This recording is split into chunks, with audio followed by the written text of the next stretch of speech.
Welcome back, dear viewers, and we're delighted to be joined on the phone by Dr. Adel Hamza, tourism expert. Good afternoon, sir. Afternoon. Sir, what are Egypt's chances to occupy a leading position with regards to religious tourism? Yeah, actually, this is a very good question because, in my opinion, actually, regarding the religious tourist places in Egypt, it's not acknowledged or considered yet from the Egyptians regarding for the importance of this actually resources. You know, Egypt is very pioneer country in everything, in Judaism, in Christianity, and Islam. And the monuments or the touristic places related to these three religions, all dedicated in Egypt in a very, very, very important way. Mm. When we talk about Judaism, the places related to the Jewish people all over the world, Egypt is the first country had Judaism. The first people who became Jews, they were in Egypt. Moses himself was sent from God to the Egyptians and the Israelis. And we have, of course, the mountain of Moses in Sinai. We have the first synagogue built in the history, which is in the place of synagogue of Ben Ezra in Old Cairo right now. Mm-hmm. This is one of the most important places for Jews all over the world. So Egypt is very pioneer country in Judaism. When we come to Christianity, Egypt also is one of the first countries which became Christian country. The journey of the Holy Family in Egypt, which took like 2 years in Egypt, all over Egypt. One of them is the crypt of Saint Sergius, which became a church very close to the hanging church in Old Cairo, also very close to the synagogue, about 500 meters from the synagogue. This place where the Holy Family escaped from the Romans and hid in this crypt, and became later on in the first century as a church. And this is one of the first churches built all over the history of Christianity. So this is very holy place for the Christians, very holy place for the Christian of Egypt and all over the world. When we talk about Islam, also we have Amr ibn al-As Mosque, which is located in the same area of Old Cairo, which is very, very actually, I consider it as a miracle, because all the first places built for the three religions or the people of the three religions took place to pray and worship God was in that square about 1 kilometer. Yes. So this is very important place. Mm-hmm. What are the elements of religious tourism in Egypt, in your opinion? There are a lot of elements, actually. You know, it's the attractions for attracting all the Jews, Christians, and Muslims to come to these places, to see these places. In each religion, we have places, and the people can come to these places to visit. For the Egyptians and for the Muslims from the Arab world and the Islamic world around us, we have the mosque of all the people of the Prophet Muhammad, all the family of the Prophet Muhammad, like Sayyidah Zainab, Al-Hussein, all this mosque and all the mosques which were built, all over the Islamic era in Egypt. For Christianity, also, we have a lot of churches related to this. Judaism, the same thing. So we have the elements, we have the resources, and unfortunately, we are not using these resources and elements until now. Mm-hmm. We are taking care of the pharaonic era, which is also very important, but we are not, in my opinion, we are far away from these places. It could be a very, very good element to attract more tourists to Egypt. Sir, what are the most important religious touristic sites available here, not only in Cairo, but also all around Egypt in the different governorates also? Yeah, of course, Sinai is a treasure for the religions. Sinai, the island of Sinai, is actually a treasure not discovered yet for all the religions, for the Muslims, for Christians, and for Jews. There are very, very holy places related to the three religions.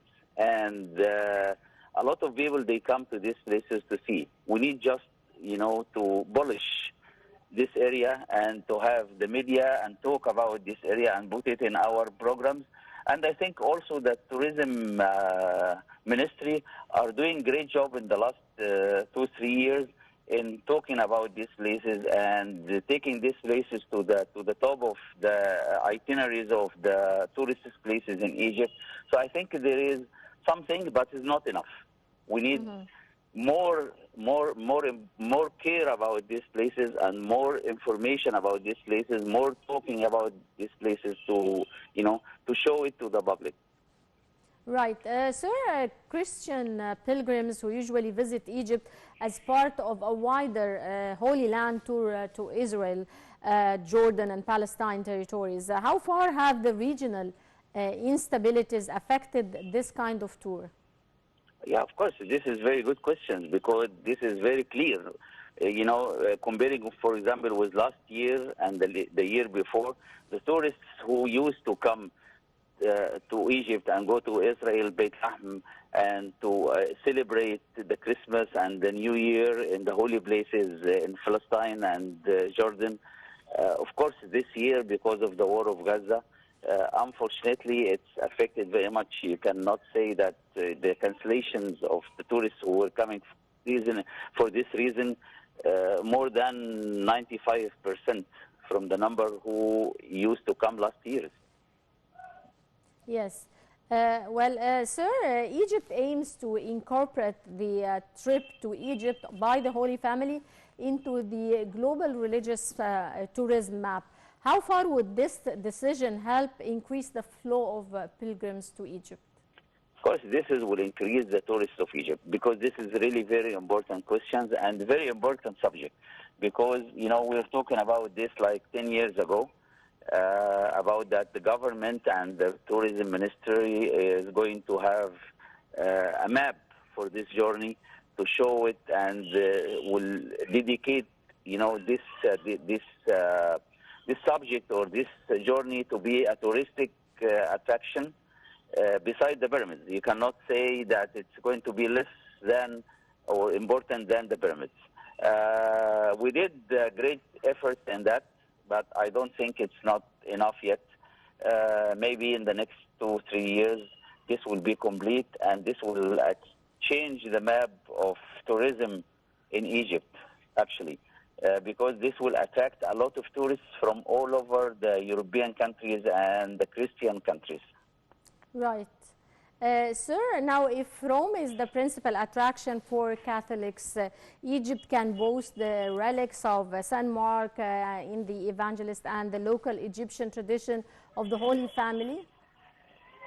Of course, this is not less important than the Catholic places in Rome because, the Catholic places in Rome came after, like five centuries after Egypt became a Christian country.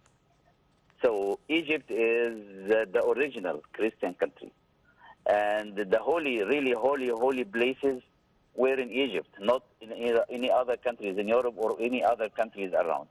The most important events, the most important occasions happened for Christians were in Egypt. And yes. The Egyptian actually church is one of the most important Christian churches in the world, not less than the Vatican, not less than the Catholic churches in Rome. And the people or the Christians around the world, they know that very clear, and they know that the traditional Egyptian Christianity or churches is very important to all the Christian world. Mm-hmm. And it's right. It's a symbol of actually love and cooperation between all the religions. Because, in Egypt you find all the religions together. Mm-hmm. It's not more than enough to go to old Cairo to see. Yeah. The first mosque built in the history of Islam. The first mosque built in the history of Islam, of Christianity in Egypt. I mean in Egypt, not all over the world. The most old synagogue built in the history. All of them in one place. This is very good indication that Egypt is a very holy country. Right. Sir, Egypt Islamic sites attract not only Muslim tourists but also non-Muslims. Now, why in your opinion non-Muslims are attracted to these sites? Of course, this is also very good questions, because the people who are coming also to the the Muslim monuments, they are not looking for the religion. Of course, they look for the religion and they want to know and to hear about the Islam and the religion of Islam. But one of the most important things is the decorations and the constructions in these mosques. Like Sultan Hassan Mosque, for example. Sultan Hassan Mosque is considered, or they say about it, this is the diamond or the jewel of the Muslim monuments or the Islamic monuments all over the world. There is no a mosque with this decoration and with these artworks found in any other mosque all over the world except Sultan Hassan Mosque. Although it dates back to like the 11th century. So like more than 1,000 years, and this mosque is shining like, it's a miracle. It's a diamond of the Islamic art. What they say, the European, they say about it like this, or they call it like this. Sir, Cairo is well known to be the city of the 1,000 minarets. Now, how would you shed more light on the most significant mosques available here, specifically in Cairo? Of course, there is also, as you said, 1,000 minarets. So there is more than 1,000 mosques actually could be visited in Cairo. All the mosques and even new mosques. The new mosque in the new capital is one of the biggest mosques in the world. And when you go to this mosque, if you see the art of the ceilings, the walls of this mosque, it's a place deserved to be visited. Also, there are a lot of mosques related to the Islamic history, belongs to different Islamic eras. Different variety in the art, variety in the minarets itself. There is minarets called pencil minarets, Ottoman design. There are another minarets dates back to the Mamluks design and the Mamluks era. Another minarets dates back to the Fatimid era. So different culture, different art, different view of minarets. Diversity of minarets in Egypt, which say that Egypt has all over the Islamic world here in Cairo. Right, sir. And now, anyone who spent Ramadan in Egypt knows that it has a very, very unique taste during that month in specific. What are the most attractive places that tourists should visit during Ramadan here in Egypt? The Muslim people and the Arab countries people, they usually come to Egypt because, as you said, Ramadan in Egypt is very unique. Ramadan in Egypt, not like other countries. Yes. The celebrations and the dervish dances in old Cairo, the mosques which has Taraweeh prayer. This one not found in many other countries. When you walk in Cairo or in Egypt in Ramadan, you don't feel that you are at night. You feel that you are during the day. You feel the tradition everywhere. You see and hear the Quran and celebrations, Islamic celebrations everywhere. So this is attracting actually a lot of Muslims from all over the world or the Islamic countries to come to Egypt to enjoy this atmosphere. So this is really very important. Right. Well, I would like to thank you very much, Dr. Adel Hamza, tourism expert. Many thanks for your insights, sir. And dear viewers, that brings us to the end of this edition of Cairo Local Time. Many thanks for watching and stay tuned for more coming up here on Nile TV International.